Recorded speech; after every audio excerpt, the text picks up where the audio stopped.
to establish those 6-minute questions in those second round. Is it the will of the committee to do that? Yep. Okay, thank you. So we're going to start 6 minutes of questions. Mr. Cooper, you have the floor. Go ahead, sir. Thank you, Mr. Chair. Thank you to the witnesses. I'll start with Mr. Fernandez. Which foreign state is the most active in spreading or attempting to spread disinformation in Canada on your platform? So from our experience over the past year, the Spamouflage campaign, which is linked to China, has been the most active. Now, speaking of the Spamouflage campaign, that was detected by the Rapid Response Mechanism, or at least it was reported on by the Rapid Response Mechanism at Global Affairs, that involved a campaign that began in late August and intensified into, I believe, October of last year, in which it targeted dozens of MPs by falsely accusing these MPs of various ethical and criminal violations. Is that correct? That's what you're referring to?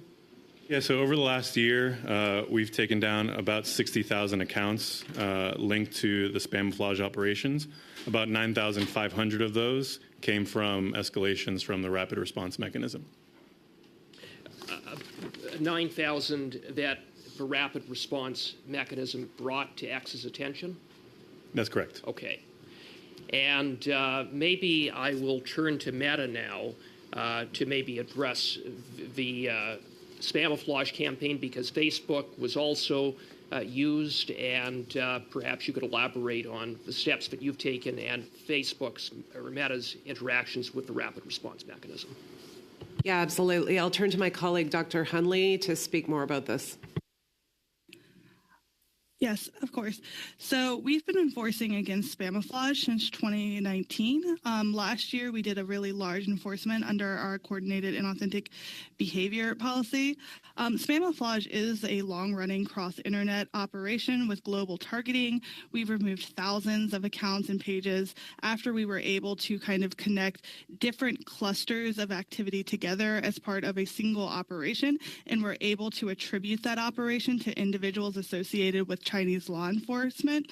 We've identified over 50 platforms and forums that Spamouflage has used, including Facebook, Instagram, X, YouTube, TikTok, Reddit, Pinterest, Medium, Blogspot, LiveJournal, VidConque, Vimeo, and dozens of other smaller platforms and forums. So like many other China origin operations, we have not found evidence of Spamouflage getting significant, substantial engagement among authentic communities on our surfaces. We have seen targeting, as it is a global operation, so we have in fact seen targeting of audiences in Canada. As part of this targeting, researchers as the Australian Strategic Policy Institute, for instance, have described the operation's use of generative AI audio and doctored YouTube videos that was shared on other platforms with zero or minimal engagement from real users. We've engaged a couple of times with the Rapid Response Mechanism, including just yesterday about Spamouflage activity, and I'm happy to report in that instance that they were found that we had been able to proactively remove the vast majority of activity that they were tracking. Yeah, and just going back to the specific Spamouflage campaign that I referenced that occurred last year, specifically targeting MPs, what was the scale of that campaign using the Facebook platform, and what was the response from the Rapid Response Mechanism vis-a-vis Facebook? Yeah, so unfortunately, I cannot give you direct specific numbers on like the scale of that one specific campaign, again, because Spamouflage is consistent of thousands upon thousands of accounts, and they kind of drop in and out of different campaigns overall. That being said, when we engaged with the Rapid Response Mechanism, we had already been tracking a lot of the activity that they had shared with us and had removed a lot of it, although, of course, information sharing from government partners like these is really helpful for identifying anything that does get past our automated detection systems. Okay. On a different note, but to Meta, it was revealed at the public inquiry that during the 2019 election, the Prime Minister's Department, the PCO, asked Facebook to remove a Buffalo Chronicle article on Justin Trudeau on the basis that it contained disinformation and risked threatening the integrity of the election. In response, Facebook removed the post. Was Facebook contacted by the Prime Minister's department in the 2021 election with any request to take down Beijing-directed disinformation targeting now former Conservative Member of Parliament Kenny Chiu?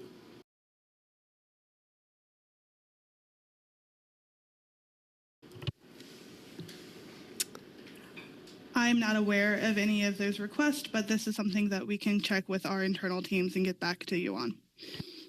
Now established that it's now been established that during the 2021 election, the Beijing regime launched a sophisticated disinformation campaign using various social media platforms with the goal of defeating certain Conservative candidates and re-electing Justin Trudeau. Was Facebook contacted by the Prime Minister's department to take down disinformation about then Conservative leader Erin O'Toole?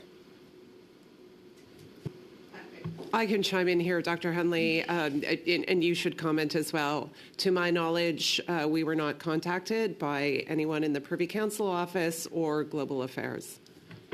And that related as well to more broadly the disinformation campaign directed by Beijing targeting Conservatives. Quick response, please. Yes, that's correct. Okay. Thank you, Mr. Cooper. And just for the sake of the witnesses as well, we're limited time for questions and answers, so don't take any offense if any of the members retake their time or reclaim their time from you in the middle of a response. I just want to make that clear. Ms. Khalid, you have 6 minutes. Go ahead. Thank you very much, Chair. And my questions are directed to Mr. Fernandez, who's representing X today. I appreciate you providing statistics in your opening remarks today. Here's another one. A 2021 study found that in 5 G7 countries, Twitter had, quote, statistically significant difference favoring the political right wing. The study found that Canada had the largest discrepancy between the right and left, with Liberals having an amplification of 43% compared to 167% for Conservatives. Why does X favor right-wing politicians? So our mission, our operations, our ethos are politically agnostic. Our algorithms actually don't factor in political sentiment in how they recommend content. So I will ask you, does X provide financial support to any Conservative or right-wing politicians in Canada? No, X does not engage in any political giving anywhere in the world. So in May of this year, X announced that it would be funding Pierre Poilievre's Conservative candidate Matt Strauss in his lawsuit with a Canadian university over vaccine misinformation. Matt Strauss has been active on X promoting anti-establishment conspiracy theories, claiming that the WEF is directing government policy and spreading vaccine misinformation on Russian propaganda channel RT. How much financial support has been received to date by this Pierre Poilievre's Conservative candidate from X? Again, X does not engage in any political giving. Which is, I'm not sure why you're saying that, because X has gone on the record to say that they are footing the legal bills for this person. So I would ask you then, again, are there any other politicians in Canada, whether at the federal, provincial, municipal levels, who X has supported financially? No. How much financial support has been provided to Canadian politicians in general from X here in Canada? Again, X does not engage in political giving.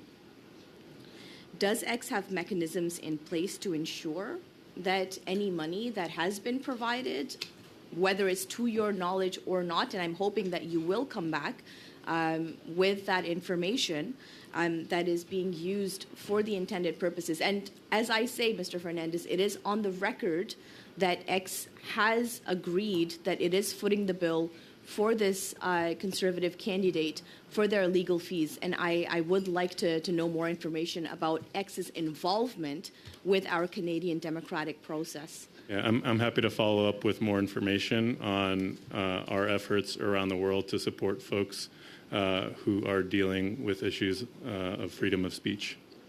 but we do not engage in political giving or political campaign giving. So, Chair, given that there's a discrepancy in the information that is publicly available that has been published by X, that they have claimed and agreed that they are footing the bill for a right-wing candidate of the Pierre Poilievre Conservative Party, and the discrepancy of what Mr. Fernandez has said today, clear contradiction in what he's saying. I would like for there to be, hopefully with the consent of all of our committee, documents to be produced, the names of all Canadian politicians who have received financial support from X, how much financial support has been received to date by each of those candidates or elected officials, how much financial support each is entitled to receive, the mechanisms in place to ensure that all money is going to the intended purposes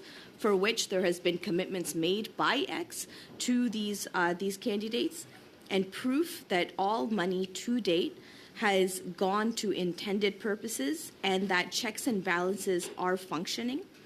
And then lastly, the status of all legal proceedings for all of the above that I've referred to.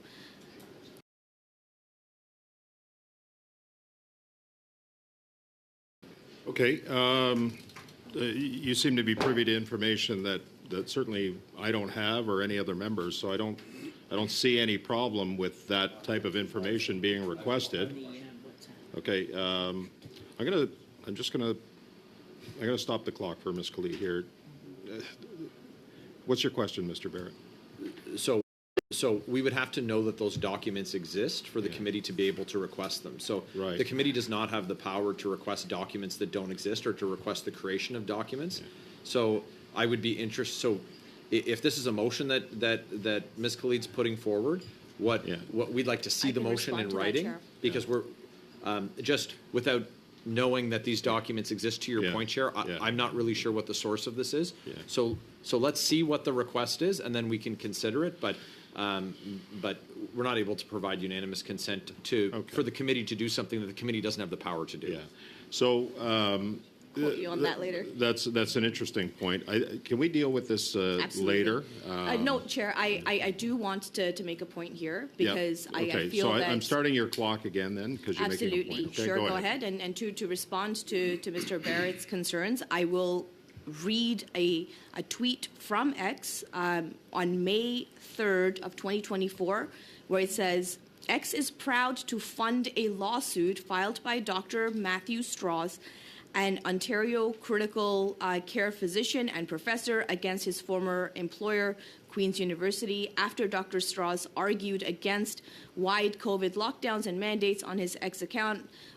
His Twitter, Queen's University publicly ostracized him, retaliated against him, and ultimately forced him to resign because his opinions did not conform to the university's political orthodoxy.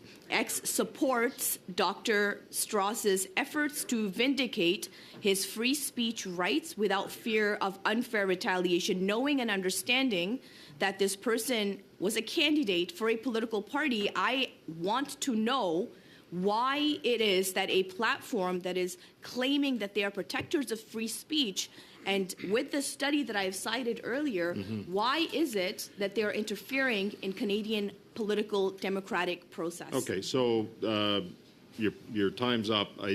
I will give Mr. Fernandez an opportunity quickly to respond to that, and then we'll circle back to the information that you're asking for later.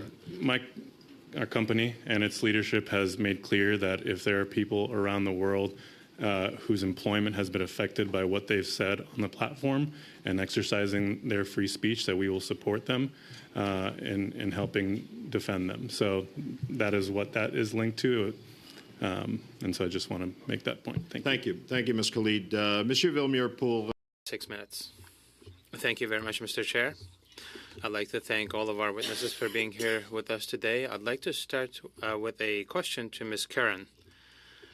We already had the opportunity of communicating on this. So we've had many experts that appeared before us and told us that this information in Finland was quashed, if you will, mostly through the education system. But secondly, also, they have a very strong media structure, and local media is severely impacted by the decision of Facebook of not engaging in or taking part in the deliberations with regard to the recent bill. So what has Meta done to counter this information is one question, but specialists, experts have also been saying that media involvement is key, to which you did not participate. So have you had the time to go back and think about that? Thank you for the question, MP Villemure. Look, we've long been clear that the only way we could reasonably comply with the Online News Act is by ending news availability in Canada. That's not a decision we wanted to take. We would be happy to put news back up on our platforms if we were scoped out of the Online News Act or if that bill were repealed. People in Canada can continue to access news online, I should point out too, by going directly to news publishers' websites, downloading mobile news apps, and subscribing to their preferred publishers. There's also lots of credible information on our platforms, government websites, nonprofit websites, politicians' pages and communications, charitable organizations. All of that information is still available. Je m'excuse de vous interrompre, question de temps simplement, mais... Sorry to interrupt, but I have very limited time. You know that traditional media are used to this, but one of the recommendations is to allow strong independent media to exist. And by withdrawing and not complying with the new act, that sends a key message. I do understand your point, but we are dealing with this information, and we realize that without facilitating this information, I'm not accusing you of doing that, but I'm just saying that your position indirectly may be leading to this, because people don't go onto these websites. They still go on Facebook. Thank you, MP Villemure. Through the chair. Look, we are actually complying with the Online News Act. Our removal of news from our platforms was our compliance with that piece of legislation. And we are and we're proud of the role we played to support a healthy and diverse news ecosystem. We had lots of private deals in place with publishers across Canada, which we had to terminate when the Online News Act came into force. And our free tools and services created pathways for local publishers to connect with their communities. We estimate that generated more than $230 million in value for Canadian publishers every single year. And listen, MP Villemure, we would love to restore that value to Canadian publishers, including publishers in Quebec. Merci beaucoup. Je vais aller vers M. Fernandez. I'll ask the next question to Mr. Fernandez from X. Now, social media, well, rather their business model is based on the number of clicks. This is not a secret for anyone. Algorithm makes its own choices. But I use X regularly, and to me, it's an hostile environment. There's a lot of brutality and information that is not correct and other elements that are not in the public interest. So I'm sure you're aware of this. So how can you resolve the paradox between the need for clicks and for income and the hostile environment that it ends up creating? Because every time I spend some time on X, I'm depressed. So X has a few different lines of business. So we have an advertising business, but we've also have a growing business around subscriptions. So we have X Premium and X Premium Plus that gives individual users a suite of tools and advanced analytics and so on that they're able to utilize. And that's a growing part of our business so that we become less reliant on traditional advertising. In fact, our Premium Plus actually has no advertising, which is an advanced feature. Je m'excuse de vous interrompre. Mr. Fernandez, apologies for interrupting, but we've had the researchers that appeared before the committee, and they told us that X was the worst social media when it comes to disinformation. What's your answer to these researchers? So I've spoken about our development of community notes, which is a novel intervention when it comes to misleading information. And this really puts an incredible power in the hands of our users to add context to posts that they feel need more context, and that would be helpful. And so this is, I think, a first in industry type of product that has really, as the research shows, helps combat disinformation because people are less likely to share the content. That account is demonetized, so they are not incentivized to share misleading information because they may receive community notes, and those posts may be demonetized, and people are more likely to delete those posts. So it's been an effective tool in that regard. Merci, Monsieur Villemure. Thank you, Mr. Fernandez. Mr. Green, 6 minutes. I'm really, just to try to be fair to everyone on time, I gotta keep tight timelines here. So we've gone over on a couple of rounds of questioning. I'm going to keep it tight. Go ahead, Mr. Green, for 6. Ms. Curran, your biography on Canada's Strong and Free Network states that you're a lawyer by training and have 15 years of experience in public affairs, including policy advice to the Prime Minister of Canada. You were the Director of Policy under Prime Minister Harper. Is that correct? Very proud of that work, MP Green. So, Ms. Curran, in the last 5 years, your same bio lists that you worked as a senior associate with Harper and Associates. Is that correct?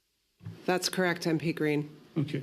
Are you still involved with Harper and Associates in any way? I am not. No, I have been with Meta now for almost 5 years. I'm going to reclaim my time. Thank you. In this role, it states that you worked with Foreign Affairs. Is that correct? In my role with Harper and Associates? No, Harper, when he was in government, that you were a senior advisor, including issues on foreign affairs. Is that correct? That's correct. I was Mr. Harper's Director of Policy for a number of years. Yeah. Ms. Curran, I'm holding a report from Human Rights Watch that is entitled Meta's Broken Promises, Systemic Censorship on Palestine Content on Instagram and Facebook. The opening line states that Meta's policies and practices have been silencing voices in support of Palestine and Palestinian human rights on Instagram and Facebook in a wave of heightened censorship on social media amid hostilities between Israeli forces and Palestinian armed groups that began October 7th, 2023. Are you familiar with this report? I'm not familiar with that report, MP Green. I'll continue to read from it that it reviewed over 1,000 cases that involved what they consider to be peaceful content in support of Palestine that was censored or otherwise unduly suppressed, while one case involved the removal of content that was in support of Israel. So essentially 1,049 cases of Palestinian suppression, one case in support of Israel. Human Rights Watch found that censorship of content related to Palestine on Instagram and Facebook was systemic and global, and Meta's inconsistent enforcement of its own policies led to erroneous removal of content about Palestine. In fact, I believe your Meta publicly apologized. They had received some recommendations. It included patterns of undue censorship, removal of posts, stories, and comments, suspension or permanent disabling of accounts, restriction on the ability to engage with content, so shadow banning, restrictions on the ability to follow or tag. And in response to that, it appears that Meta took responsibility, publicly apologized, and then had what was a business social responsibility, which was they commissioned an independent entity to investigate this.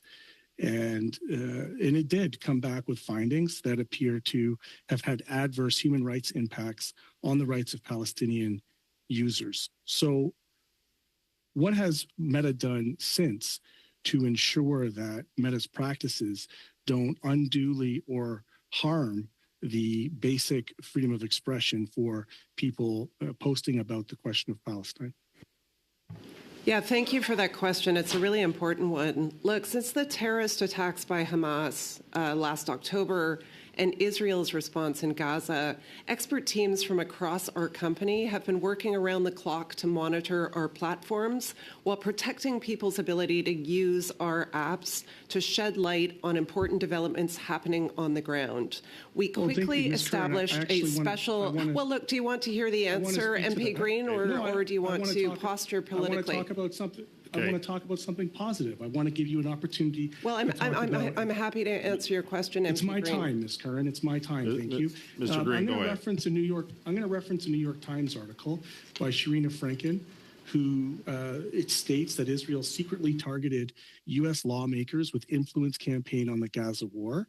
This was actually a campaign that Meta did uncover, and so I want to give you the opportunity to talk a little bit about this. It began in October. It remains actually active on X, and at its peak, it used hundreds of fake accounts on Facebook and Instagram to post pro-Israel statements. The accounts focused on U.S. lawmakers, particularly those who were Black and Democrat. I take a specific interest in that, such as representatives like Hakeem Jeffers. So a further report that came out of the NBC News says that Meta and OpenAI said that they disrupted influence operations linked to an Israeli company. Your tech company announced the day that Project Stoic, which was a political marketing and business intelligence firm based in Tel Aviv, used their products nefariously to manipulate various political conversations online.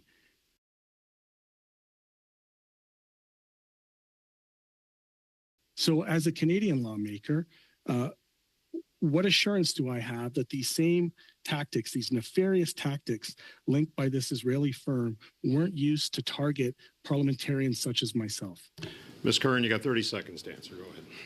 Thank you. So following the terrorist attacks last October 7th, we quickly established a special operations center staffed with experts, including fluent Hebrew and Arabic speakers, to closely monitor and respond to this rapidly evolving situation in real time. That allowed us to remove content that violated our community standards faster and served as another line of defense against misinformation. And I will say in the 3 days following October 7th, we removed more than 795,000 pieces of content for violating these policies in Hebrew and Arabic. Thank you. Second round, Mr. Barrett, 5 minutes. Go ahead. My question's to Ms. Patel. The YouTube Chief Product Officer, Neil Mohan, in response to Bill C-11, said of the bill, and I quote, has the potential to disadvantage Canadian creators who build their businesses on our platform, end quote. So can you tell me, Ms. Patel, about the Keep YouTube Yours campaign that was launched in response to Bill C-11? Of course. Thank you for the opportunity to speak to that. So as you may recall, when C-11 was originally tabled, it was not intended to capture UGC, user-generated content. And that was really important for our creators because creators rely on their content being recommended to audiences who will love it, no matter where they are in the world. So, if you think about Canada is about 2% of the world's population, YouTube has a global audience of over 2 billion monthly logged in users. And that's the market that Canadian creators cared about so deeply. And when we were advocating on C-11, our main message was that we wanted to ensure that we were protecting the creative ecosystem that these creators had built businesses on, really successful businesses. And so it was not about prioritizing, Canadian creators to Canadians. It needed to be about providing, a level playing field for them to find their audiences all over the world. And so that was what we were advocating for. Right. I know that famed Canadian creators like Margaret Atwood likened this legislation to Soviet-era censorship. So I'm wondering, Ms. Patel, with the bill having been enacted, do you or would you still recommend the repeal of this online censorship bill, C11, from the Trudeau government? That's a really great question. We're obviously still in the middle of understanding how the CRTC intends to implement this. Our focus, regardless of the decision of parliamentarians now and in the future, is really on protecting and preserving the ecosystem. So we will engage constructively, whether that's with the CRTC or whether that's with parliamentarians who are reviewing, the future of this legislation. So I have a question for Meta, and it's about the impact of the Online News Act and the effect that it's having on local journalism. And so I know that I've heard in my community, and I've heard from Canadians across the country that that work in the news space, that when this law was passed, that in its form, they then saw their traffic that was coming to them for free from Facebook hit a wall. It dropped right off. In some cases, it caused outlets to lay off journalists. In some cases, it caused them to close. And I just and so I'm curious about if you've measured that impact. But I'd also like to know about the space that it has opened up when reputable and accredited journalists, independent journalists, that space is now being filled by other actors, and the potential for the spread of misinformation in the place of news that was previously being sought out and shared on your platform. Yeah, I think we disagree with the contention that space has been replaced by misinformation, MP Cooper. What it's been replaced by is content from MP Barrett. Sorry about that. What it's been replaced by is content from our users' friends and families. It's been replaced by content from other pages that they follow, whether those are non-governmental organizations, politicians, civic content. And in about 30 seconds, if I can just interrupt, Yeah. And what about the impact on local news? Yeah, so we signaled to the government well in advance of removing news from our platforms that this was going to be the impact. We said, look, there's going to be a disproportionately negative impact on smaller digital-first publications. We would like to avoid that. We think the value transfer flows the other way. We are providing great value to publishers. Please don't scope us into the bill so that we have to remove news. Okay, thank you. Mr. Housefather for 5, go ahead. Thank you. Thank you to all the witnesses for being here. Ms. Curran, I just have a very short question to ask you at the beginning. In your experience, Israeli companies aren't more nefarious than companies from other countries, are they? I turn to my colleague, Dr. Hunley, to answer that question. Yeah, so I would say that there is just a global rise in the amount of disinformation for hire firms that are operating around the world. Of course, your colleague has already referenced one network that is based in Israel, but we have seen a lot of these that are based from Russia, from other countries, including in the West. And you get complaints, I assume, from both sides of the conflict that you're essentially taking one side over the other, correct, Ms. Curran? Yes, that's correct, MP Housefather. Thank you. I want to come back to you, Mr. Fernandez, for a second. So at the end of the last round of questioning from Ms. Khalid, you did acknowledge that you were funding the lawsuit of Mr. Strauss, and you said that you would fund lawsuits, or X would fund lawsuits of people who lost their jobs related to comments they made on the platform. So if I was a member of Parliament and I made foolish comments on the platform attacking, for example, a specific ethnic group, and as a result, the voters of my riding decided to not re-elect me in the next election because I said very stupid things on your platform, would I be able to get X to fund a legal challenge on that? I don't believe that's in the spirit of the program. What if I was thrown out of my caucus? What if I'm still a member of Parliament, but I said very foolish things on your platform and my party leader decided to throw me out of caucus because it embarrassed our party? Would I be able to sue to be reinstated in caucus? We would welcome you to use the service to speak about your challenges and your positions. Okay, now that you have at least acknowledged that you're funding a Canadian political candidate's legal challenge, would you be able to disclose to the committee, would you agree to disclose to the committee what number of political candidates in Canada you are funding legal challenges from, and any supporting documents related to the costs that you have incurred related to those legal challenges? I'm happy to take the request back to our legal team. Yeah. Thank you very much.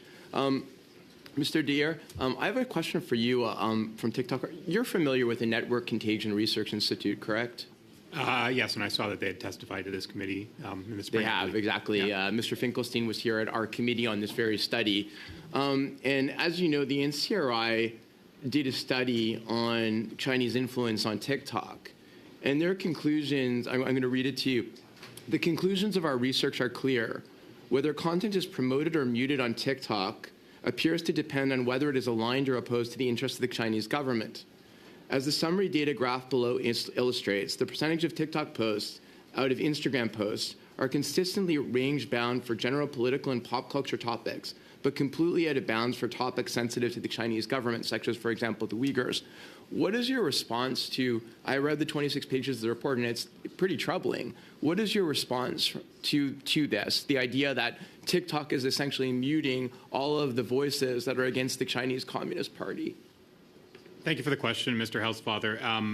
First, I absolutely disagree with the premise of the question and with the report.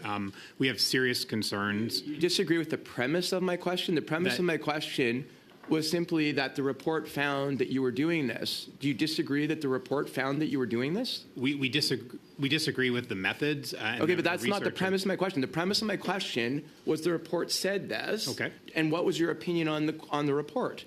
Our opinion on the report is that it used extremely flawed methods. It's misleading. There's no industry and no peer-reviewed research. Previous research done by that organization has been debunked by other outside analysts. Their method was creating fake accounts that interact with our platform in a way that normal human users would never do it. So we have serious concerns about that report and their conclusions. So the methodology of the report, as I understand it, and again, I can only understand it from what the report says is its methodology, is on November 13th, 2023, TikTok issued a letter defending itself against accusations of anti-Israel and anti-Jewish bias, which is something that I've actually been in discussions with TikTok on. And I agree that TikTok is doing its best to try to confront that. TikTok prolifically compares relative hashtags between its platforms and Instagram to buttress this argument. We have replicated TikTok's methodology that is in this letter of November 13, 2023, to assess whether anomalies exist regarding the relative representation of issues on TikTok versus Instagram. So the methodology they used in the study that you say is debunked is actually the same methodology that you used in that letter that was sent to disprove something else. Quick response, please. I mean, I'd be happy to follow up. Thanks. You know, some of my colleagues would be happy to meet with you as well again and explain our concerns in Thank more you. detail. That would be great. Sure. Thank you. Mr. Housefather, Mr. Daer. Monsieur Vermeer, pour 2 minutes 30 secondes, s'il vous plaît. Mr. Vermeer, for 2 minutes and 30, please. Thank you, Mr. Chair. I'm going to ask my question to Mr. Daer from TikTok. So there's an elephant in the room. There's the Chinese law that stipulates that all Chinese organizations and Chinese citizens are expected to cooperate with intelligence agencies. How does TikTok comply with this requirement? We are not a Chinese company. We have never provided information, Canadian user data, to the Chinese government. TikTok isn't available in China. We wouldn't provide that information if we were asked. Écoutez, c'est dur à croire, parce que je comprends, il y a Biden. Well, it's hard to really believe. I mean, there's ByteDance, there is the structural organization, different companies, but TikTok is available in many countries and banned in some countries too. There are reasons for that. TikTok is seen as a threat to security. TikTok takes part in manipulating people's spirits, people's mindsets, if you will. So I find this hard to believe. How could you reassure me? I mean, I think you just have to look at our platform and the way that millions of Canadians are using it. It's really a place for creativity and joy, for learning new things. We've just recently... Pourquoi plusieurs gouvernements l'ont-ils interdit alors? Why have many governments banned it then? I mean, I focus on Canada. I can really only speak for Canada. I mean, I'd be happy to follow up if you have questions about any specific countries or regions. J'aimerais savoir pourquoi plusieurs pays ont pas les normes. I would like to know why many countries, we can of course list them, and the list is long, have banned TikTok.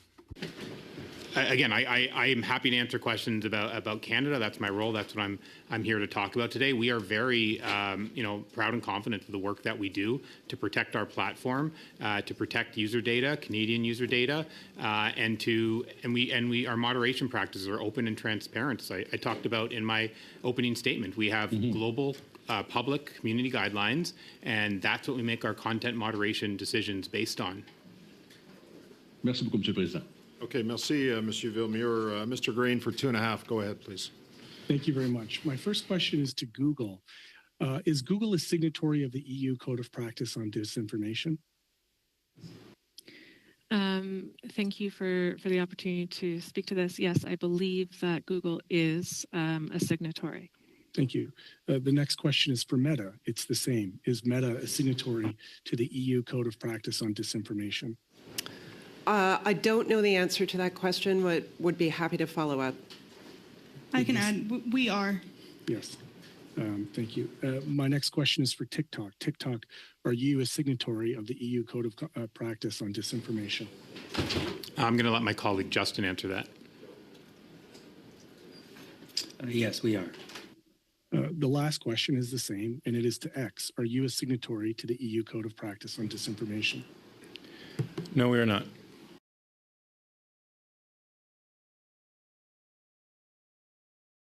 Why? We have a different approach, as I've laid out, around community notes, a decentralized approach that puts power in users' hands to add context that they would feel would be helpful, rather than a traditional fact-checking program.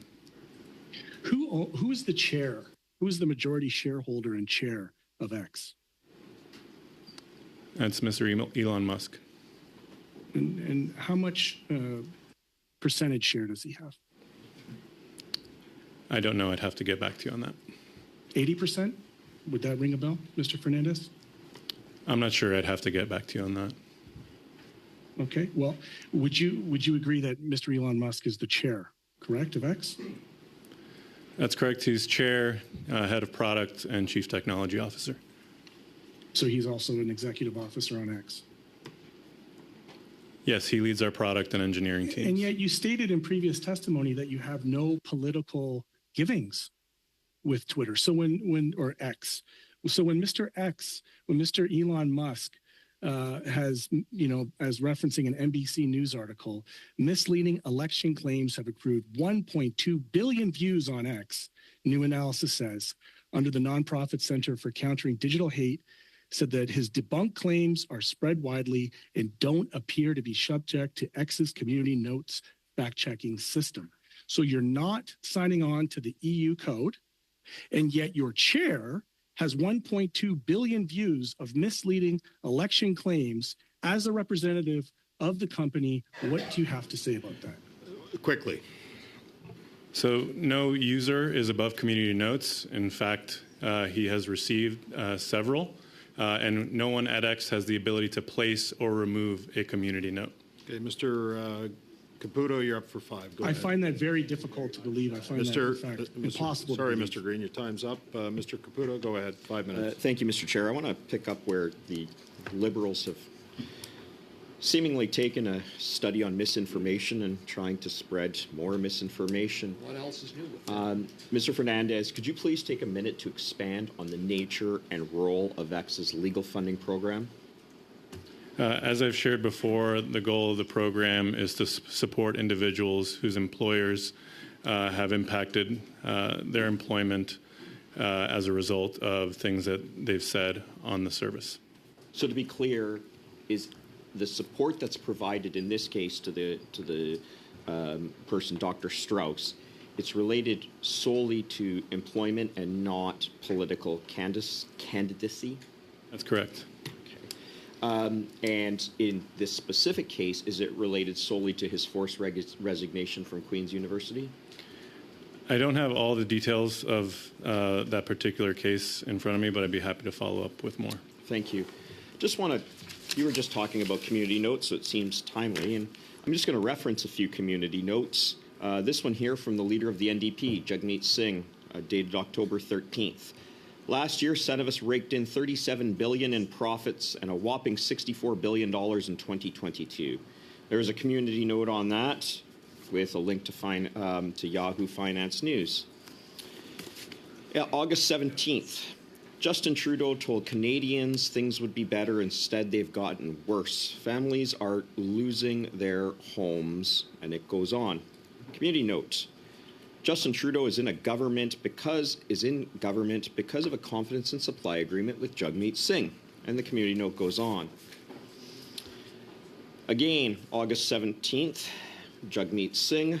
Justin Trudeau builds people's hopes up only to let them down. And then he goes on to talk about rent prices, and there's a community note on that. March 18th, breaking. The vote is in. We have forced the Liberals to stop selling arms to the Israeli government, support the ICC and the ICJ, place sanctions on extremist settlers, and much more. Committee note. A motion in the House in question does not force the Liberals to do anything. It goes on. March 7th, another community note. February 27th, this is another one. This is actually a very interesting one. 80% of the grocery market is controlled by 5 corporations. And then he goes on and says both Liberal and Conservative parties receive campaign donations from the 3, Sobeys, Metro, and you guessed it, Loblaws. Metro is really interesting that it's added there, given that his brother lobbies for them. The claim in the Post is false. Corporate donations to federal political parties have been forbidden by law in Canada for over 15 years. It's kind of like when the Liberals say assault-style weapons, which have been illegal for 40 years, and they know it. Another one on conflicts of interest. So what do we have? 8 community notes. Have you ever seen a political leader in Canada who's been community noted this many times? I'm not sure, but all the data related to community notes is publicly available and publicly accessible.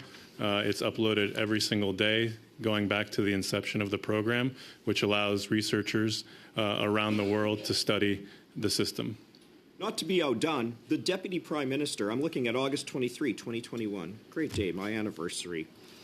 A video tweet, this is from CBC no less, a video tweeted by incumbent Liberal candidate Chrystia Freeland, Finance Minister and Deputy Prime Minister now, who served as Deputy Prime Minister in Justin Trudeau's government, was given a label Sunday from Twitter which marked it as manipulated media. Have you ever seen anybody this high in government community noted, Mr. Fernandez? Yes, just I'm aware that there are, the @POTUS account in the United States has received community notes before. Oh, interesting. So this would be on par with things that Donald Trump has stated? Or Joe Biden, sorry? Is that where you're going? The @POTUS account has received community notes before, yes. Interesting. Okay. Let's get on here now to... 30 seconds, Mr. Caputo. Okay. I apologize. I thought that I was going to be having a little bit more time here. We have heard all about Russian disinformation, and this can go to Mr. Fernandez or Ms. Kern. All we hear about in Parliament is far-right Russian disinformation. Isn't it true that the greatest source of disinformation, particularly when it came to the 2021 election and what resulted in Mr. Kenny Chu losing his seat, was actually from the PRC? Is that correct? We may have to come back. I'm going to give you like one-word answer. That's it. Dr. Henley. I cannot quantify the amount of disinformation in the 2021 election. You can circle back on that. Mr. Fisher, for 5 minutes. Go ahead. Thank you, Mr. Chair, and thanks to all our witnesses for being here today and making the trip. My questions are also no surprise to X. Mr. Fernandez, does X collaborate with any partners, external organizations, or professional fact checkers to address disinformation? No, we do not have a traditional fact-checking program. We have developed community notes. In your opening statements, you talked about, the desire of X to be, forthright and honest. And you said, and I sort of quote you, but I might have gotten it wrong, a critical platform as it pertains to elections. Now, your CEO, Elon Musk, has been trafficking disinformation on X as it relates to the 2024 U.S. presidential election coming up this November.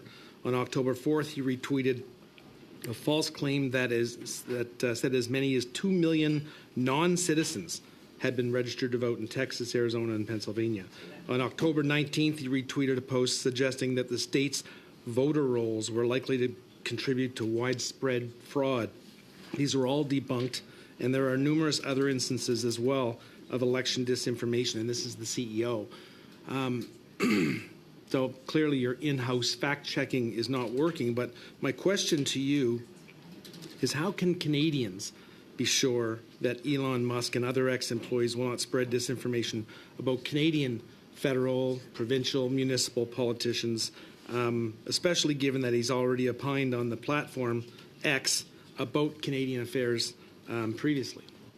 So we have a particular policy called the Civic Integrity Policy around elections, and that is specifically focused on violations that may provide misleading information about how to participate in an election or try and intimidate people from voting. And so that would be applicable in a Canadian election context. Do ex-users play any role in reporting disinformation? How does that work? So that is where Community Notes comes into play. So we have a network of now 800,000 contributors around the world, including over 30,000 Canadians that have enrolled in the program. In order to become a contributor, you need an account in good standing, an account for at least 6 months, and a verified phone number. And then you apply, and we onboard folks every week in a fair and randomized process. And then they have the ability to start rating notes for their helpfulness, whether it contains a high-quality citation, whether it directly addressed the post claim, whether it's easy to understand, and whether it contains neutral or unbiased language. And then we use what's called a bridge ranking algorithm. And so for a post to have a community note, contributors who have historically disagreed on the helpfulness of community notes actually agree that this note is helpful. That's when it ends up on the post. It's called a bridge ranking algorithm. Okay, thank you. I'm going to go to either Dr. Hundley or Ms. Curran. I first got into politics in 2009, and I ran against 6 other people municipally. And I think that the reason I won was because I was early on Facebook. None of the other candidates I ran against even had a Facebook page, and I had somewhere around 1,000 friends on Facebook at the time. So in your opening comments, or maybe it was Dr. Hundley that said it, I can't remember, talked about finding millions of fake accounts and deleting them. Is that a drop in the bucket? Is there billions of fake accounts? Because it seems to me that an aunt of mine has had about 700 fake accounts, and they're still there. I've been an immigration lawyer with my picture. I've been just about every possible profile out there, and that's just me. And a lot of them are still there, and when we report them, they don't come down. So I agree that if you're able to take down millions of fake accounts, that's great. But do you need more capacity? Do you see that as still as a problem? Are there billions out there? Yeah, I'll let Dr. Hundley speak to the specifics of this. I will say we have 40,000 people working globally on safety and security and have invested more than $50 billion in this since 2016. So we are making considerable investments. Lindsay. Yeah, what I would say is that, I mean, there's not a static number of fake accounts that just exist, right? They're fake accounts that are getting created every day, and we are taking them down often within minutes within their creation. I think the thing that's important to understand is that when you're operating at the scale that we are operating at, it is hard to tell when a new account is a fake account versus a just new account that hasn't been aged. So we have to apply a lot of different levers to be able to distinguish between those. And if we're not sure, we'll put a fake account into like an identity checkpoint or a thing like that. So I don't think that this is an issue of capacity. It is just an issue of this is what it looks like when you're operating on the internet. Okay, thank you, Mr. Fisher. And I can attest to that. Just last week, I had a fake account taken down through Meta after my staff found it. And I thought it was your charm that propelled you to victory, not your 1,000 followers on Facebook page. That concludes our first round. We're going to reset for 6-minute rounds. I'm going to go with Mr. Cooper for 6. Go ahead, sir. Thank you, Mr. Chair. I'll direct my questions to Mr. Fernandez. The Trudeau government has introduced Bill C-63, known as the Online Harms Act, and it has been characterized as Orwellian by Margaret Atwood. The Atlantic has published an article in which it labeled the bill as Canada's extremist attack on free speech, and the bill has been characterized as the worst assault on free speech in modern Canadian history. Among other things contained in the bill will establish a so-called Digital Safety Commission, a massive new bureaucracy of censors that will have the power to impose penalties on any person or social media service found to have permitted what Justin Trudeau deems to be harmful content, whatever that is, penalties that will be established by the Trudeau cabinet, not Parliament. Do you have concerns about this so-called Digital Safety Commission and the effect that it will have on the free speech of Canadians online? We are monitoring the movement of this bill through the legislative process, and yes, we do have concerns about its impact on free speech in Canada. I'd ask the same matter. Thank you for the question. We don't actually have a position on the parts of the bill that amend the Criminal Code or the Canadian Human Rights Act because they don't apply to us. The part of the bill that applies to social media platforms we have been supportive of because it requires us to remove material that is already illegal and that we already remove expeditiously. We are also supportive of C-412, which is MP Rempel-Garner's response to Bill C-63. We think both of those bills are good attempts to deal with harmful content online, and we look forward to working with MP Rempel-Garner and with Minister Virani on both those bills. Thank you for that. The Act provides that an order of Justin Trudeau's Orwellian censorship bureaucracy could be converted into an order of the Federal Court of Canada and therefore enforced like a court order. Mr. Fernandez, can you speak to the implications of that? We have a process for in whether it's information requests that come through lawful legal process or removal orders that come through lawful legal process for those to be processed and evaluated by our teams. Yeah, well, I would just observe that the effect of that provision would be to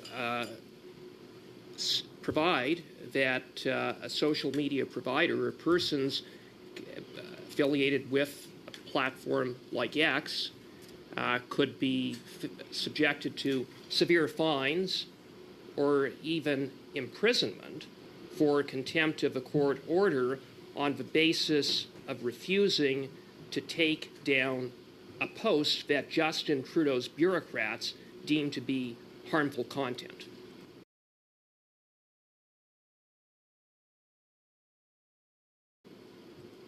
Our goal is to maximize free speech, but within the boundaries of the law in which we operate. And so that's what we do in Canada here. Okay.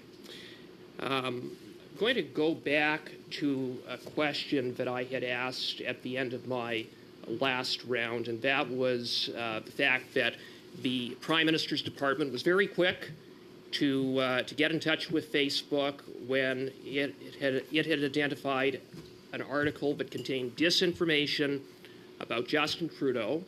But during the 2021 election, the Prime Minister's Department, the PCO, as far as Ms. Kern was aware, made no contact with Facebook in the face of a wave of disinformation by the Beijing regime directed at Kenny Chiu and other Conservative candidates to defeat them and to help re-elect Justin Trudeau. So to the other witnesses representing the other social media platforms, were you ever contacted by the Prime Minister's Department, the PCO, during the 2021 election about Beijing's disinformation efforts? Mr. Fernandez. I personally was not, no. As I mentioned in my And I don't mean you personally, I mean X. I'm not sure. We'd have to go back to our records and check. Thank you. As I mentioned in my opening statement, TikTok worked with PCO to sign on to the declaration during the 2021 election, but I'm not aware of any specific escalations that came to TikTok during that period. 30 seconds. Ms. Patel. Ms. Patel. No, I am not familiar with any requests that would have come in 2021 with regards to your query. Out from the rapid response mechanism, Ms. Curran. No, we did not receive any requests in 2021. Mr. Fernandez. All right, I'm not sure. We'd have to go back and check. Mr. Deere. I'm not aware of any. And Ms. Patel.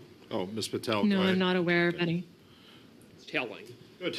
Okay. Thank you, Mr. Cooper. I believe we have Ms. Shanahan from Chateauguay-Lacal.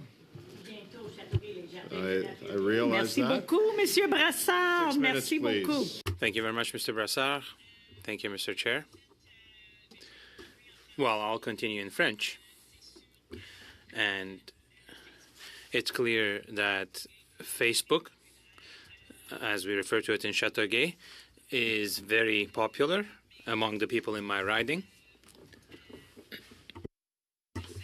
But it's maybe still disappointing, or maybe it's not known enough among people such as my mother or friends or parents, families who go on there to share all kinds of personal information on Facebook. So the question about confidentiality and the assurance that private information will remain private is something that could be quite worrying at times. So the question I'll ask is the following to Ms. Curran. Regarding the decision of the Federal Appeals Court, which was on September 9th, 2024, so this was a unanimous decision. Versus Facebook, Inc., 2024, FCA 140, qui renverse. So in this decision, it actually overturns the decision of the federal court and concludes that the practices of Facebook from 2013 to 2015 violated the LPRPD, or PEPIDA, as it's also known, because they did not get the informed consent of the users before sharing their personal information. The Federal Appeals Court asked the parties to provide a report and an answer within a specific deadline after the decision, and a settlement was what followed, and it was indicated that Facebook would need to outline how it was planning to respect the decision of the court, but it wasn't clear whether they intended to appeal this decision at the Supreme Court. So I imagine, Ms. Curran, that you would be you would have knowledge about the details of this case. So what was your company's position vis-a-vis the unanimous decision of the federal court in this case? Yeah, thank you for the question, MP Shanahan. As I understand it, this decision is under appeal, but I don't have more detail than that, so I'll avoid commenting on the case specifically. But look, we have always maintained that there was no evidence that Canadians' information was shared with any external actor, including Cambridge Analytica, and the federal court agreed with that.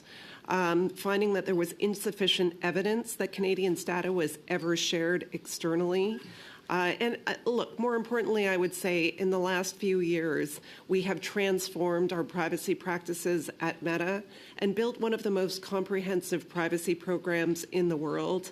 And we look forward to continuing to build the services that people love and trust with privacy at the forefront. So I won't comment any more on that decision, but I can say we agree with the decision of the federal court that there was no evidence that Canadians' data was ever shared with Cambridge Analytica. C'est quand même peut-être pas. Well, it's nonetheless maybe not very reassuring because people had doubt. And when I say people, I'm referring to people who use Facebook because they had conversations, private messaging between friends, for instance, and all of a sudden they are shown ads. They talk about cars, and there's a car ad, for instance, that gets displayed to them. So I don't think that it's very convincing. So I still want to go back to the decision of the appeal court. Are you going to respond? Can we at least get an idea as to what the next step will be that Meta will take in this matter? Yeah, I can't speak to the details of that particular court case. My understanding is that decision is being appealed, but I don't have more detail than that. But look, I agree with you, MP Shanahan. If people don't trust us to keep their data safe, we know they won't choose to use our products and our services. And our business uses data to connect potential customers and users with relevant and interesting content. And we can only do that if our users trust us with their data and trust us to ensure their privacy. And that's why privacy is really a core priority across our company. We have dozens of teams now, both technical and non-technical, that focus on the issue of privacy and look at how data is protected and shared across the company, how it's collected, how it's used, how it's stored. So I think it's safe to say that our privacy practices have evolved significantly in the last decade, and I'm confident now, we are confident now that privacy is really at the core of everything we do and everything we build. Okay. Est-ce que j'ai encore le temps? Non, c'est Okay, fini. merci. Okay. Thank you, Ms. Curran. Monsieur Villemure pour 6 minutes. Mr. Villemure for 6 minutes, please.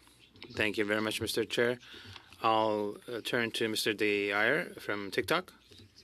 So in an article from March 15th, on Forbes, you could read that 60% of ByteDance was held by some major groups, 20% by employees, and the rest was by Zhang Qimen, who was the founder. And despite him only holding 20%, he is actually holding 50% of the voting rights at ByteDance. So how is that for a connection with China? I mean, he is no longer the CEO or on the board of ByteDance, and TikTok operates outside of China. Our CEO is Singaporean, based in Singapore. I mean, we are not a Chinese company, as you said yourself. Our board members, 3 of the 5 board members are American or French citizens. Mm-hmm. Est-ce qu'il y a de la désinformation sur... Is there disinformation on TikTok? We have extensive policies against harmful mis- and disinformation. Perhaps my colleague Justin can answer that question a bit better. Sure. Thanks very much for the question. Yeah, we take the protecting the platform and its integrity very seriously, and have a host of policies around covert influence operations, deceptive behavior, and some of the strongest misinformation policies in the industry, where we take down harmful misinformation about societal... Sorry to interrupt, but is there disinformation on TikTok, yes or no? I mean, I understand that if there is, you are hopefully taking care of it. Yeah, I mean, I can give you some stats. We have an extensive trust and safety operation. We have tens of thousands of trust and safety employees around the world. We have extensive investments in automated moderation technology. I can give you one stat. I mean, if you look at our transparency report, which is public, it's a quarterly report of content that's taken down for violating our policy on authenticity and integrity. Thank you very much. I do understand that you take action when there's disinformation. Do you identify or do you see that there are some states that are a bit more active when it comes to disinformation? Justin, do you want to take that question? Sure, thanks. Yeah, as I mentioned, we have teams dedicated to focusing on covert influence and foreign influence activities, and certainly identify and take down many different networks, which we share on our transparency report with monthly updates. And in terms of some of the most common activities that I think you were asking about, we've seen, I think, upticks certainly in Russian behavior and networks that we have taken down in the recent past. Other than Russia, are there other states that have been flagged? Yes, I believe we have several other states as well listed on the transparency report as well. Is China one of those states? It is, yes. We've identified a few networks that totaling over 1,000 accounts that we've taken down. Merci beaucoup. Thank you very much. So you have independent experts who work to verify these elements. Who are these experts? Briefly, please. Yeah, so we attract a wide range of subject matter experts. They've come from government, from academia, from civil society, working on various different teams that work on developing both the policies as well as working on the detection and investigation side of the house. Merci beaucoup. Je vais me tourner vers Dr. Hundley et je vais vous envoyer une... Thank you very much. I will turn towards Dr. Hundley, and this will be a big question. Can you talk to us about the concept of cognitive war? Yeah, of course, I'm happy to. Thank you for the question. So, I mean, I think that cognitive warfare or influence operation, information operations, whatever you want to call it, it's a practice that is dated back for a long time, way before the advent of social media. It is used by both governments against their own domestic audiences. It's also used against foreign what they consider to be their foreign adversaries. There's a great diversity in the field of the types of actors who might be waging this type of activity, from political parties to governments to also for hire firms, as I mentioned earlier. So that's what I guess I would start with. If there are more specific questions that you would like me to touch on, I'd be happy to answer those. D'accord, je vais prendre au mot. Yes, I will take your offer on that. So it exists, and we all know that it's a thing, but it's been going up, that trend. Are you also witnessing the same thing? Why is it so dangerous, and why is it going up? Yeah, I'm happy to answer that. I mean, I think that our data would probably not necessarily confirm that it is just steadily increasing. I think that there have been fluctuations over years on how much of the networks of influence operations that we have found on meta platforms. But in general, I think one thing that we have seen is that there is a greater diversification of the actors that are in this field. Particularly, one of the most concerning trends from our standpoint is the rise of these disinformation for hire firms, which essentially democratize the tactics of foreign influence operations and also make it much more difficult to attribute the activity to the actual benefactors who have purchased these services. Merci beaucoup for votre réponse. Merci, Monsieur le Président. Thank you very much for the answers. Thank you, Mr. Chair. Thank you, Mr. Vilmur. Go ahead, please. Thank you. I do have to go back to Mr. Fernandez. Mr. Fernandez, are you familiar with the Center for Countering Digital Hate? Yes. Mr. Fernandez, just for the record again, what's your role with X? I'm a director. I head our government affairs and public policy in the United States and Canada. So this would be directly in your purview. Are you aware of the report entitled "Social Media's Role in the UK Riots: Policy Responses and Solutions"? No, I'm not. Well, I'll give you some background. On July 29, 2024, there was a mass stabbing at a children's dance class in Southport, United Kingdom. 3 children died. Immediately following news of the attack, false information about the attacker's identity spread on social media alongside calls for action and violence. The next day, hundreds of people gathered outside a Southport mosque and hurled petrol bombs, bricks, and anti-Muslim abuse motivated by false information spread online that the attacker had been named, and I won't even rename it because I don't want to boost it anymore, and was both a Muslim and an asylum seeker. Acts of violence and public disorder, much of it featured anti-Muslim and anti-migrant sentiment, soon spread around the country. Now, posts containing the fake name were promoted by users using platform algorithms and recommended features. The Institute for Strategic Dialogue found that X featured the false name in its trending in the UK promotions, suggesting it to users in the What's Happening sidebar.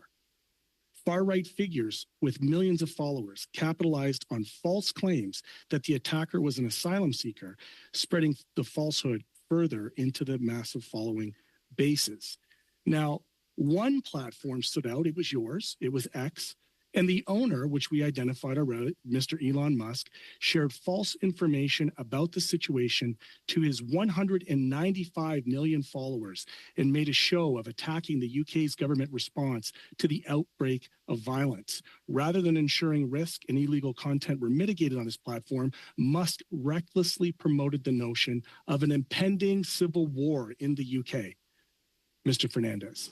And yet your company, X, refuses to sign on to a declaration on misinformation, on the practice of disinformation. What do you have to say about that, Mr. Fernandez?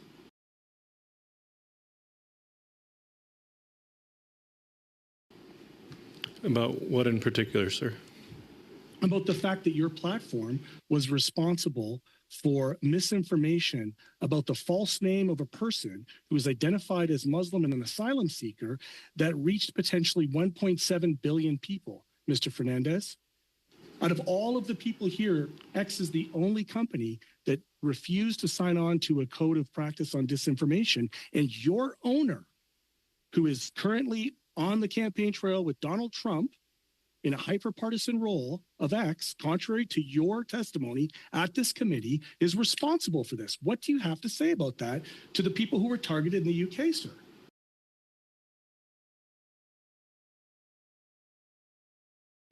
So we have clear policies on hate, abuse, and harassment. In the first half of this year, we suspended over 1.1 million accounts under these policies, removed over 2.2 million posts, and actioned an additional 5.3 million posts under hate, abuse, and harassment. So we do take it seriously. We do act on it. And I'm happy to follow up more on the research, particularly relating to the UK riots. And when I say riots, I need you to go back and look at this. Look at the work that your company is involved in on the streets, creating chaos and violence by far-right extremists. The initial report gave an analysis, determined that X was a significant platform in the unrest. And I quote, the X platform is accounting for roughly 50% of all the public referrals of online content, double the proportion of its next largest platform. The CCDH quantified the reach that far-right influence has, spreading hate and false information garnered on X in the aftermath of the attack, facilitated by your blue tick promotion feature and enabled by the proprietor's decision to reinstate previously banned accounts. They also discovered in this report, sir, that X was profiting from the disorder by placing advertisements alongside the hate and the lies. What do you have to say about that, sir? Again, I'm happy to follow up with my UK colleagues, and we'll talk to you more about our response in that scenario. Is it an isolated incident, or do you also make a practice of profiting off of online hate? No, sir. Are you familiar with the Center for Countering Digital Hate's report entitled Hate Pays, How X Accounts Are Exploiting the Israel-Gaza Conflict to Grow and Profit?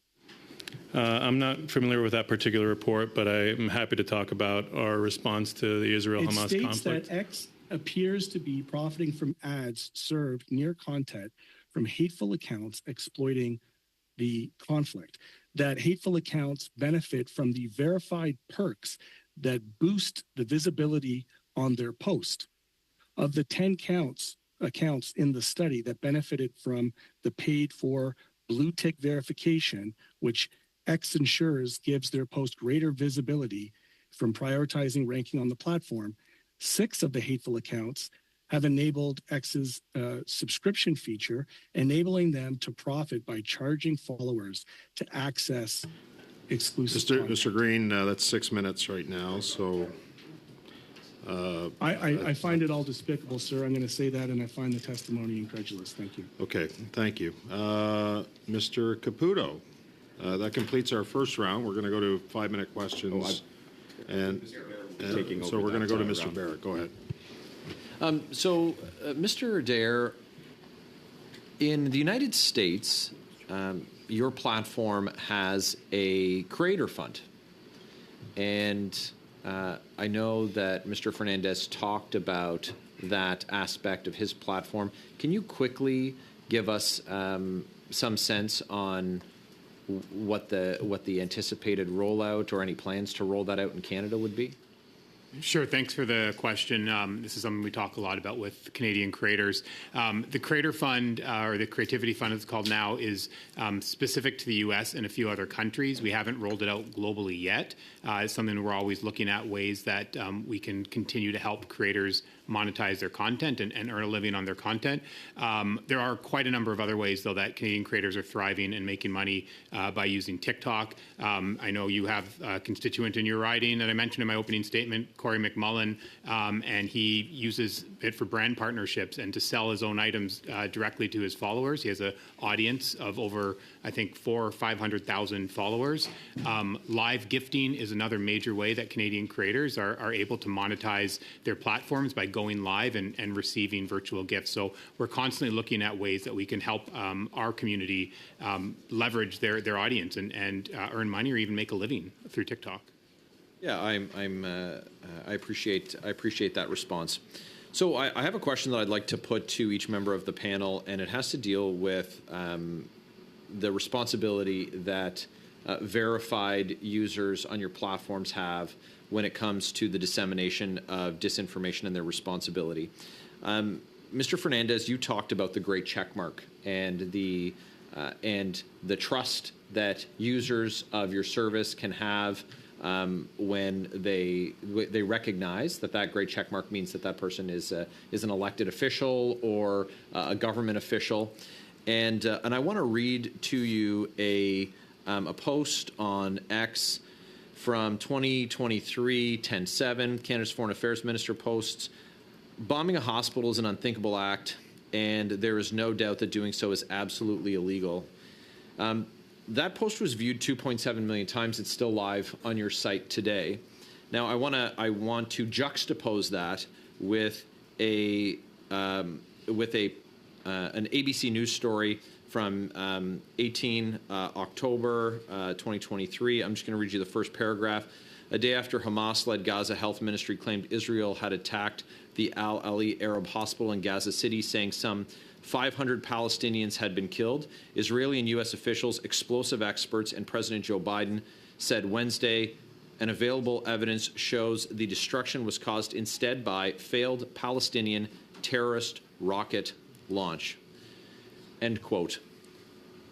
How difficult is it for your users, but also your services, to manage this when we have this type of recklessness from not just an elected official, but from the foreign minister from a G7 country who's spreading what is demonstrably and evidenced fake news, false information, call it what you will, It's we talk about misinformation. The chair has pointed out before.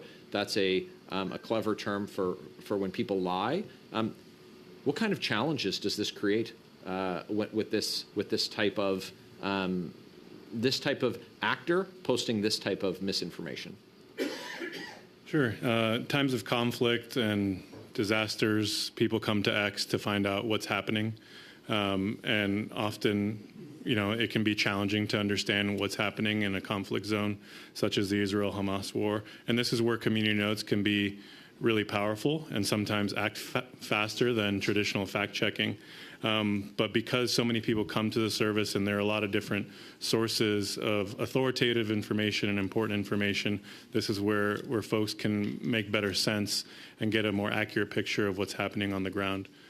Yeah, and I'll note, and I regret that I don't have time for the other platforms to engage on this question. I think I have 45 seconds left, Chair. But I note that there are community notes that have been suggested, but an agreed upon note has not been yet posted. But I do think that that in this case that feature is important because there's definitely added context, including the truth that should have been offered by that verified user, Canada's Minister of Foreign Affairs, when posting and not taking down something that's demonstrably false. So,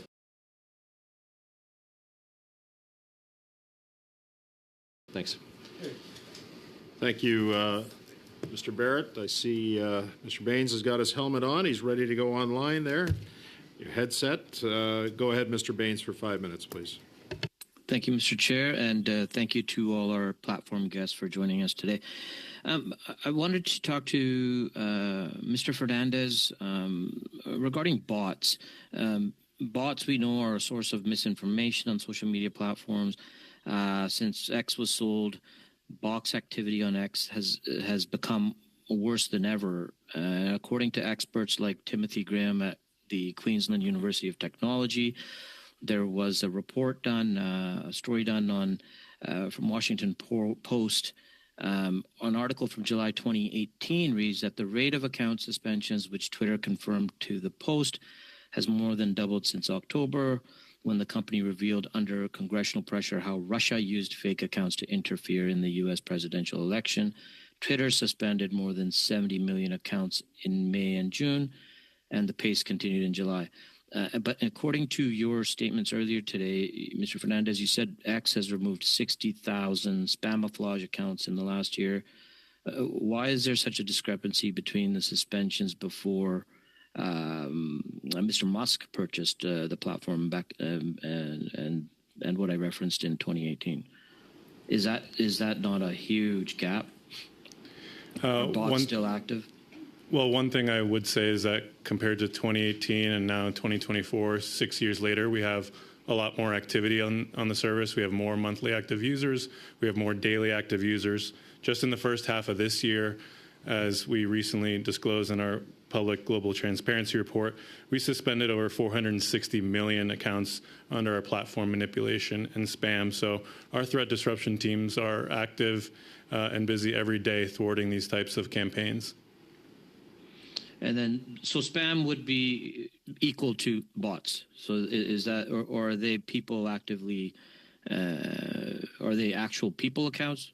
Or you'll be able to identify what's a bot versus a actual account? It could be a mix. Our teams use different behavioral signals when it comes to the accounts and technical signals to determine the authenticity and to determine whether there's coordinated and authentic behavior. But yeah, it could be spam. It could be individuals, a network of individuals. It really depends on the operation. And that 300 million was over what time? The 460 million was in the first half of 2024. Okay. I wanted to shift to Ms. Huntley. You talked about disinformation for hire. Can you expand on that, on these organizations that are now, you said there's an increase in these organizations and people obtaining, retaining their services? Yeah, I would be happy to. So a disinformation for hire firm is simply a firm that sells services in order to conduct deceptive campaigns, generally relying on the use of fake accounts and fictitious identities. Over the years since 2017, we've identified dozens of disinformation for hire firms that have run networks that have violated our policies against coordinated and authentic behavior. What's their primary messaging? What are they focused on? What are they targeting?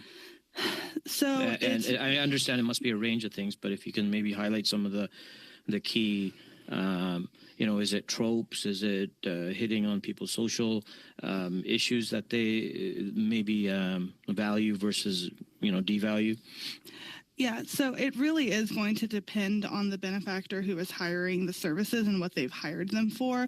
I will say of recent, a lot of the disinformation for hire firms that we have seen Russian origin operations use have been of the kind of high quality, high volume but extremely low quality content where they're focused primarily on just trying to undermine support for Ukraine, both domestically and internationally. That includes trying to support those who support Ukraine, or trying to undermine those who support Ukraine and support those who are not less supportive of aid to Ukraine.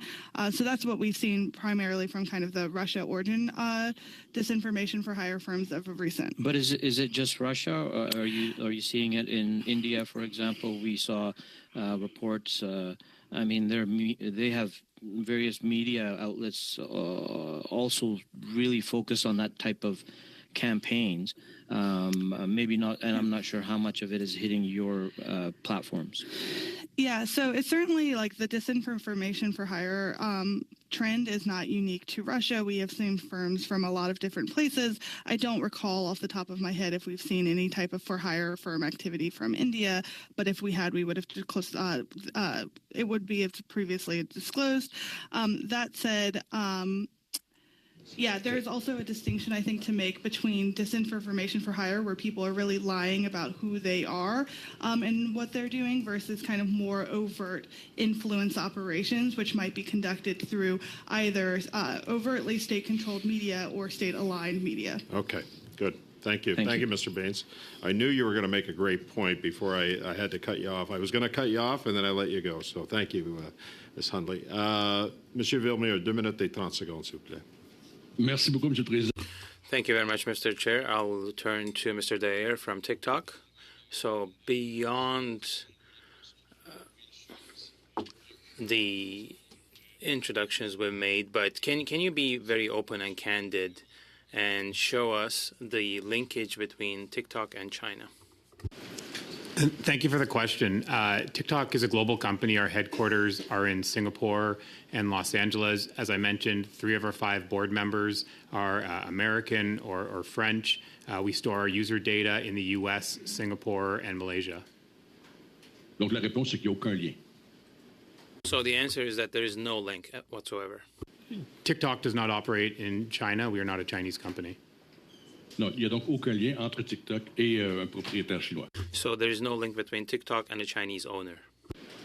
We are owned 60% by global institutional investors, 20% by our founder, and 20% by employees like myself. Ben, c'est le 20% du fondateur qui m'intéresse. So it's the 20% of the founder that interests me. Ben, c'est quand même un bon lien. It still is a good link. Would you not say so? Bon, d'accord. I mean, again, he's the founder. He started the company, is no longer, though, the CEO or the chair of the company. Il détient tout de même 20% des actions. But he still holds 20% of the shares. Correct. Merci. Monsieur Fernandez. Mr. Fernandez, let's come back to X. So when there's a post that's shared, why does it not go to the top automatically? So we have 2 distinct feeds. One is the For You feed, and the other is the Following feed. Those are 2 timelines. One is powered by our recommendation algorithm, which is public. We published it last year for the world to see and give us feedback on. And the other is a reverse chronological feed of the accounts that you are following. OK. Est-ce que, selon vous, si on avait sur le compte global la possibilité... Well, if you could order things chronologically, would you not say that it would reduce disinformation incidents? So again, that's a user choice and control that they have when they log into the app or on the web. They're able to select which feed they would like to explore and which timeline they would like to explore. Selon vous, est-ce que Twitter aurait un avantage à ne pas offrir le choix?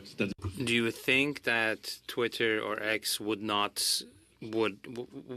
would it not have the choice of not ordering things chronologically? And if we can have a quick answer, please. So you have two principal timelines that are fixed. You have the For You and the Following, and the user has a choice of which they want to navigate to. Wonderful.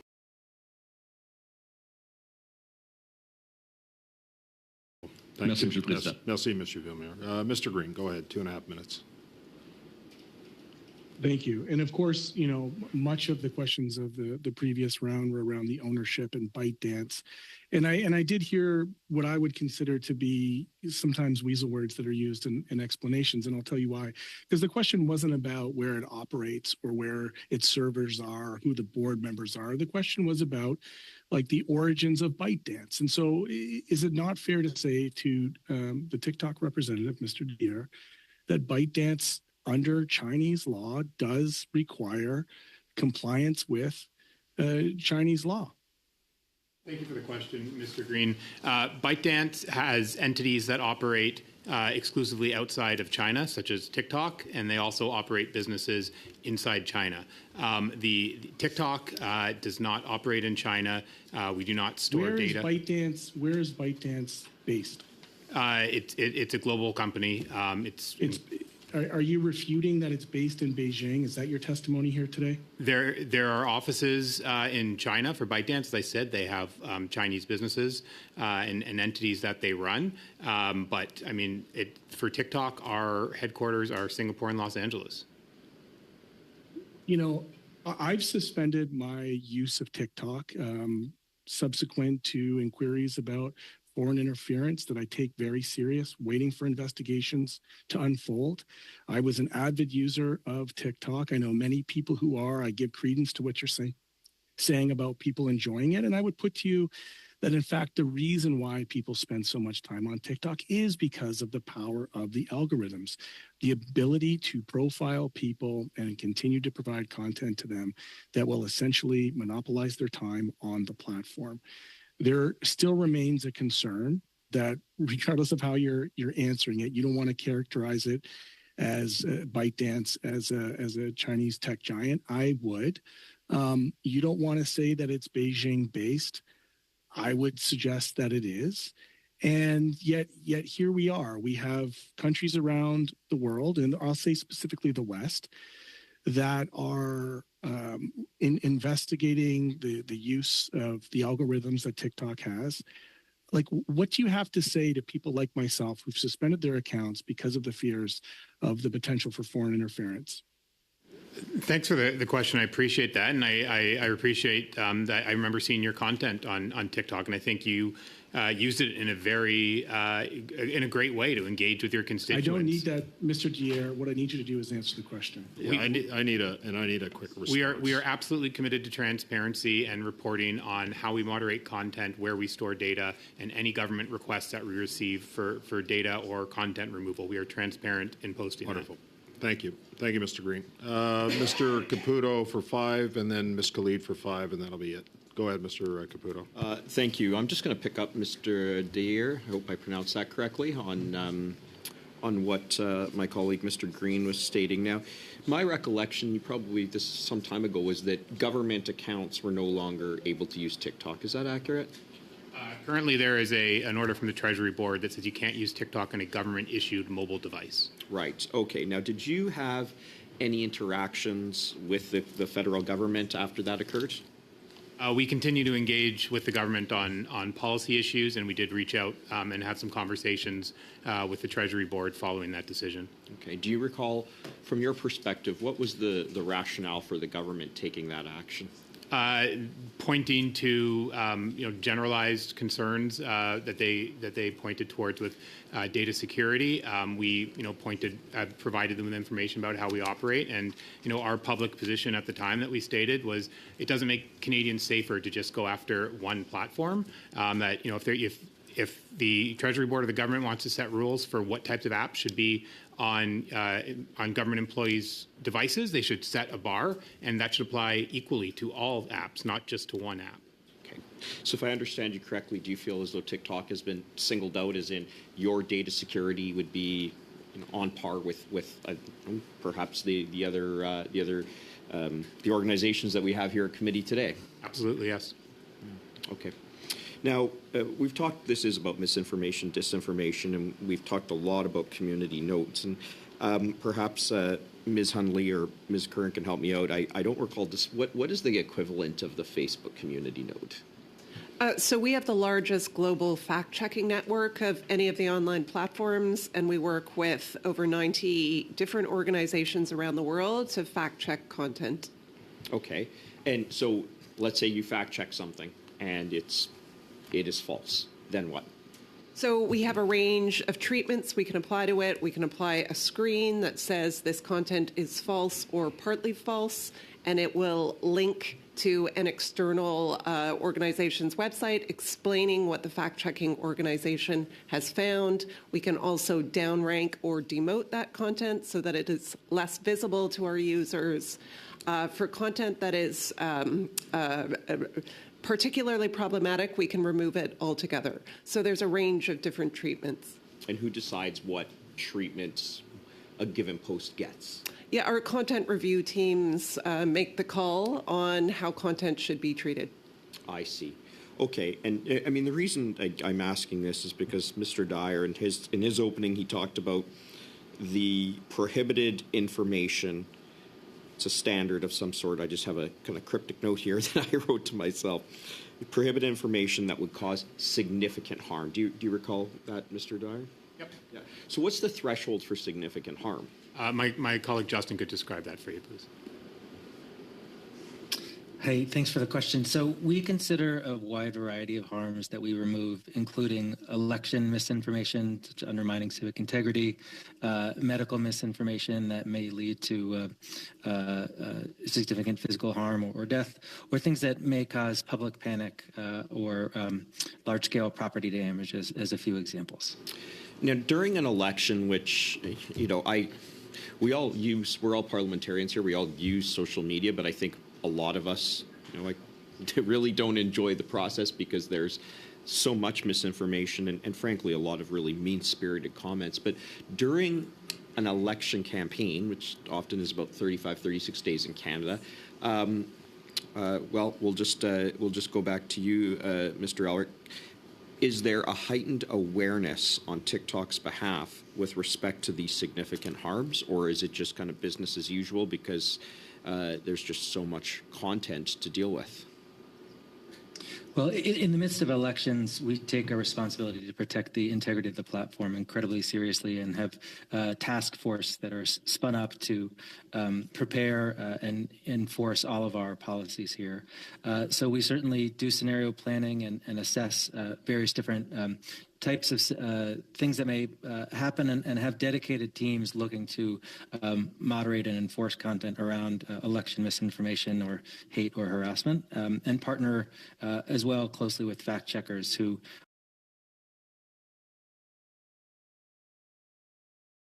we leverage to assess the veracity of any of the claims that may come in. Thank you. Okay, thank you, Mr. Caputo. Ms. Khalid, we're going to go to you, but before I do, I just want to circle back to your earlier intervention about asking for documents, and I've looked back into the book, and it's clear committees, and we've had several requests throughout the course of this meeting. I know Mr. Housefather has made a request. There's been others that the clerk has noted, and we'll follow up with who that request has been asked of. But it does say that, we usually obtain papers simply by requesting them from their authors or owners. If the request is denied after the ask has been made, however, that the Standing Committee believes that there are specific papers that are essential to its work, it can use the power to order the production of papers by passing a motion to that effect. So typically the method is to ask, and then if we're not satisfied after that, then we can move a motion. So I just want to make that very clear before you just start. to clarify, Yeah. I wasn't making a motion. I was just generally asking for those documents. So I hope that is taken as a serious request. Okay, and we will certainly follow up with Mr. Fernandez on that. The clerk has noted the request, and she will check the blues to make sure that the request is accurate. Ms. Khalid, for 5 minutes. Go ahead, please. Thank you very much, Chair. I'll direct my next couple of questions to Meta, if that's okay. Ms. Curran, there was, on December 20th, 2023, a Human Rights Watch report. It was entitled Meta, Systemic Censorship of Palestinian Content. Now, hundreds of Palestinians users have reported being shadow banned or having their accounts suspended without any explanation. Does Meta acknowledge this as a form of censorship that deprives people in support of Palestinians' plight for their fundamental right to express their opinions online? Thank you for that question. I'm not familiar with the report. I'm sorry about that. But look, last year we implemented a number of additional policy measures to address a spike in harmful content on our platforms, and those are still in place today. So we've taken extensive steps over the past 12 months to keep people safe. I understand that, and I would appreciate if you could perhaps share those documents to us in written format, but I would like to reclaim my time if that's okay. Sure. I would like to have a little bit of understanding as to how repressing of content happens on Meta, on Facebook and Instagram. So we have content policies called community standards that are published publicly. They're available on our Transparency Center. So my question really is, how is it that some content, for example, if there's two sides to an issue, how is it that one side gets more repressed than another side, for example? So our content policies are enforced fairly across partisan divides, across political divides. And how do you ensure that that there is fairness in the marketplace of ideas that you provide to people not just in Canada but across the world? Yeah, that's a really good question. So our content review teams are always looking at content decisions, making sure our policies are fair and are enforced fairly.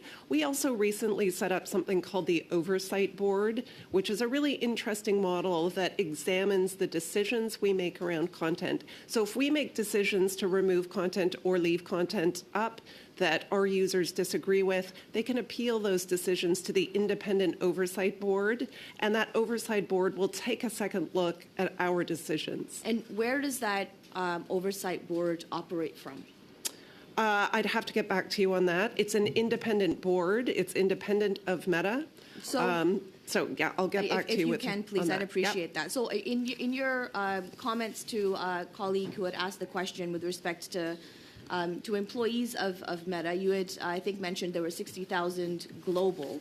How many are physically working from within Canada? The answer to that, we have 40,000 people working in safety and security, and I will get back to you on how many of those people are located in Canada. Thank you. So you recently cut 21,000 jobs, including in trust and safety and customer service, over multiple rounds of layoffs. Your company dissolved a fact-checking tool that would have let news services like the Associated Press and Reuters, as well as credible experts, add comments at the top of questionable articles as a way to verify their trustworthiness. Reuters is still listed as a fact-checking partner, but an AP spokesperson said that the news agency's fact-checking agreement with Meta ended back in January. So how do you justify these cuts, especially when the year of 2024 is dubbed the election year and people do rely on you to get a lot of the information that they seek? So we have the largest global fact-checking network of any of the online platforms. I don't know about Reuters specifically, but in Canada we use Agence France-Presse, and we're looking at bringing on another organization for the election specifically. And so we work with a range of organizations, over 90 now, to do independent fact-checking. Thank you. And if there is any additional data that you could provide that would confirm what you've said today, I'd really appreciate that.